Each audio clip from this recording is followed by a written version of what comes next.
All right, welcome everybody. I'm live streaming today. I'm trying to live stream on different platforms here: Twitch, X, YouTube, Facebook, and even TikTok. But I don't know if I'm doing it properly, so we'll kind of see what happens here. But welcome everyone. Today is November 6th, post-election day, and y'all probably already know this already, but it seems as though Donald Trump and the Republican Party have won by a landslide here. Um, Trump won the presidency, the popular vote. The Republicans took the Senate and maintained, or will likely maintain, the House. This was a red wave that I did not see coming, that's for sure. If I would have had placed bets on this prior to this, I would have actually bet that Kamala would have won this one. So it was definitely shocking for me. It was shocking to see that it happened last night at 1:30 in the morning, Wisconsin time here. But good day for the Republicans. Just a couple things that I want to touch on that I thought were kind of strange, and then show you some other posts from socials that you might like as well. Just gonna pull this up here. The popular vote seems really odd right now. So I just want to show some stats. The stats I'm showing are the popular vote from Joe Biden winning over Trump in 2020. And the popular vote here had 81.3 million people voting for Biden, with 74.2 million voting for Trump. Right? The 2024 results, as of right now, and there are still votes coming in, but 66.7 votes for Kamala, million votes for Kamala, and 71.7 million votes for Donald Trump. Right, so Trump is winning by a really healthy margin here, 5 million votes or so. But then, here's the odd thing about it, right? And I saw a chart on this on X this morning, but I just could not find it again. So I actually asked ChatGPT to create one for me. And you can see it here on the screen, but the screen is showing the past 6 elections in a bar chart of how many votes both the Republican and the Democrat nominee received. And the left-hand side here, you can see its votes in the tens of millions. But here's kind of the weird thing. Engagement in politics and voting has kind of gone up in 2004, 2008, 2012, 2016, kind of stayed consistent, went up a little bit, right? And then you get 2020, where Biden receives over 80 million votes. Trump gets about 74.2 million. And then we have the election results for yesterday, where Kamala is showing here, like we said earlier, 67, 68 million votes. And Donald Trump is at right now 72-ish million votes. I don't understand this. I think this is incredibly odd, right? Why would there be a larger turnout in the popular vote last time around compared to this? I just don't get it. Who's sitting out? There's, if you look at the numbers here, and I know these numbers are changing, and you can find different ones on different websites and everything else, but if you just look at them for what they are right now, Biden 81.2, Harris 66.9, that's 14 million less votes that Harris received than Biden, right? And even Trump in 2020, 74.2, 2024, 71.2. That's 2.5 million people less for Trump. I can see somewhat of this, and again, if you put these numbers together, that's 17 million people less voting in 2024 compared to 2020. And what I did was just, I wanted to make sure that I was looking at this kind of accurately. So went on Fox News site here, and you can see what is still in process, and the majority of states have 99, 98% of the votes in already and reported, right? There's some big ones like California where they only have 54% in. Between Harris and Trump, you can see, what would it be? 9.5 million votes with 54% in, meaning they'll probably get another 9 million votes counted. That's probably the biggest one. Arizona, Nevada, Arizona, yeah, it's only 61%, but, there's 2.1, 2.2 million people within that. Washington is at 62%, but again, the population isn't all that large. Oregon as well, but nearly everyone else you can see is already 95, 98, 99, 99, 99. I mean, almost all the votes are in and reported in other states. And it looks as though just the popular vote difference from election to election is very different, very odd. It's very strange that less people came out in 2024 than what they did in 2020. Now, the other thing I'm just going to jump to real quick is, I'm from Wisconsin. People are listening. Anyone that's watching this is going to be from Wisconsin. This is something that I found really strange too. So Wisconsin came out. Trump won Wisconsin. You can see the margin is only 35,000 votes. It's 1.694 million to 1.664 million. Right. And then for some odd reason, RFK Jr., 17,000, 18,000 people voted for him, which anyone that voted for RFK Jr., I would just have to ask why. I mean, he directly asked you not to do that, right? Even if you'd vote for Kamala or vote for, whoever, it doesn't matter. He directly asked you not to do that. Now here, Wisconsin, this is the one that I found really strange. So Wisconsin's Senate race between Tammy Baldwin and Eric Hovde, right? 1.668 to 1.641. So Hovde is losing this by 27,000 votes, right? And on the bottom here, you can see an independent that was running, Phil Anderson, 42.2 thousand votes Phil took out. So it does make you wonder if Phil Anderson never entered the race or wasn't in the race, would Hovde be winning? Phil's an independent. I looked him up because I had no idea who this guy was, and I'll show you that real quickly here.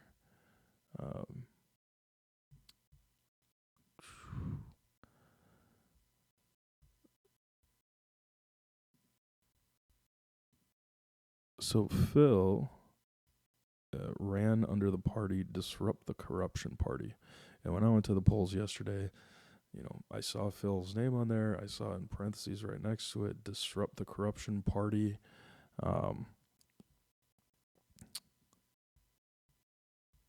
This guy has almost no interaction on his site. He talks about how important it is for people to vote third party in these elections and not just bow down to one of the two primary parties, et cetera, et cetera. I would say that this guy really screwed up Eric Hovde's race, right? And you can see people in the comments here on some of his photos. I'll go up a little bit. Right here from Christopher. You and your voters sent Tammy back to Washington for 6 years. Nice work, right? So Hovde finally had a shot at getting that Tammy Baldwin Senate seat, and it seems as though because Anderson is kind of that libertarian party, it seems as though he disrupted Hovde's chances, and Tammy Baldwin's going to be back in that seat. So that was very odd. To all those people that vote a third party, I just have to ask why. I understand in the beginning, but any one of the parties needs to start from the bottom up. This is why we have long primaries. This is why we go through a lot of processes, where the best rise to the top. And I know there's a lot of barriers, we'll say, in the way for third parties to get to the top. But that said, once we are at the presidential election, at the actual election, if you know your candidate, your third party candidate has absolutely no chance of winning, why vote for them, right? Why not vote for the person that you believe more in or believe more of the policies of, right? The people that voted for Anderson, that's all you did was, screw up somebody else's race. And it's ridiculous in my opinion. I used to think, back in the day, that voting third party was good. It was like, stick it to the man. I'm doing this for a cause. We can't just vote for one of the two or the lesser of two evils, blah, blah, blah. But I don't think that anymore at all. After I've, been really into politics for many years now, I don't think that at all. I think you're wasting a vote, and I think you're screwing up other people's elections. So you might have a different opinion. I don't really understand what those opinions are other than, like what I said, sticking it to the man, but you're not proving anything, right? You're not proving anything at all. You're just screwing up other people's elections. Just real quick here, one of the, things that Phil Anderson said about Tammy Baldwin, and I quote, is she's basically a war hawk, right? So, well, okay, thanks, Phil. The person that you think is basically a war hawk and don't want to be in the Senate, you just ran a campaign that stole 40,000 40,000 votes from the Republican senator, and put Tammy Baldwin back in that seat. And again, this is another quote from Phil Anderson in one of his videos on Facebook. The dissent makes us important. No, it doesn't. The dissent does not make you important at all. No one knows you. No one's going to know you. No one's going to care about the 40,000 votes that came to you. You screwed up Eric Hovde's chance to get in office. If anything, people are just going to be pissed off at you for doing that. It doesn't make you important. So, that said, the last thing I want to do today, just for fun, I just want to show you some of the things that people have been saying on X here. Hopefully you can see this. Let's see. Here's a vote related to what I was talking about earlier. We saw a record turnout of Gen Z and millennial voters, but somehow Dems lost 20 million votes from 2020. On what planet does this make sense? Totally true. There's going to be more votes trickling in, but I don't understand that whatsoever. A lot of people, if you click into these and see the responses, let's see if we can do that. First, the top one here. Almost as if the Democratic institutional neo-Marxist freaks are corrupted liars and cheated in 2020. But no, that couldn't be. Right, here's another one of those charts that's showing the number of popular votes election by election. Right. Let's see. Essentially, what people are saying in the replies to this is that this is showing how much of a scam that 2020 election was, and those numbers were not real that year. All right, so I find that interesting, we'll say. Some of the other liberal posts you can see here, leftist posts. In my humble opinion, Biden is still in charge. Pardon Hunter, pack the courts, make real law of the land, tie things up so tight the orange piece of shit and couch effer, spend the first 2 years untying it, forgive student loans, fire Merrick Garland, so he can't aid and assist in his new boss any longer. What does Biden care? Do what he has to do in the final months to make their lives so hard it can't be undone. Awesome. That's great. And that's coming from a PhD here. So awesome, great post by this PhD here.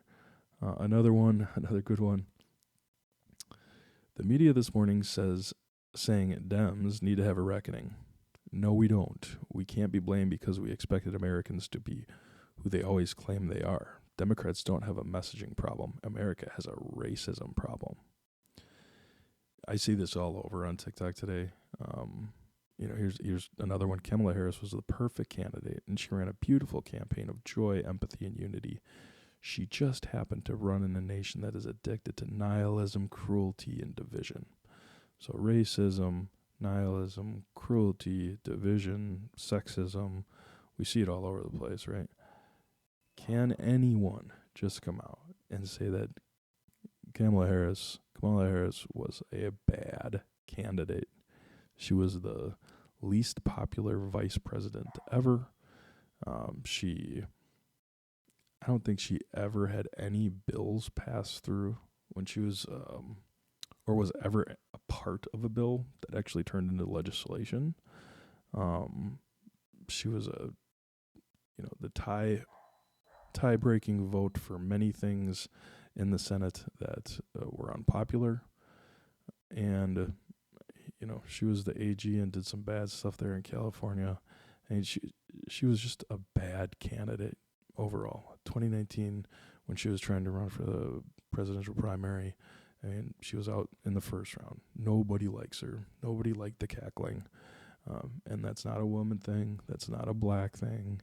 That's nothing like that. She was just a bad candidate, right? I made the point of I voted for Trump this year. However, if, in a random world, Tulsi Gabbard stayed a Democrat and somehow got to the top of the Democratic primary, if there was a primary, and was on the ticket and it was Trump versus Tulsi, I'd be telling you, I'd be having a really hard time voting. I really like what Tulsi has to say. I voted Democrat in the past. I voted for Obama in 2008, I think it was. But, it's not a sexism or racism thing. It's not because she's a black female. I would have probably voted for Tulsi Gabbard, and she's a female, if she came up. But it was just, Kamala was a bad candidate overall, completely. So, a couple other ones here. Another person, 20 or so million votes are unaccounted for. Turnout and vote counts are not aligning. Something is very wrong. Oh, so now there might be fraud, right? Another guy, he had no ground game. He was out fundraised. He was outspent. He was out volunteered. Voter turnout was up. Women voters showed up. Something doesn't add up. It's kind of true. I really don't get it either. And the answer seems to be 2020. 2020 seems like the weird election year out of everything, not just this year. And then we got these awesome people. This lady here, Joe, on Twitter, she has 1 million followers on Twitter. 1 million followers. You can see her remarks. You effing trolls think I give a shit what you have to say right now. Have you just met me? F off. Fill my replies with your special brand of willful incel stupid. I don't give a F. I'm still here, mother effers. Awesome. That's a great 1 million person following right there. So anyways, I'm going to keep it happy and joyous today. I hope you all have a good day. If you have any comments on here, if you have anything that, you want to see or anything else that would be interesting for tomorrow, let me know and have a good day.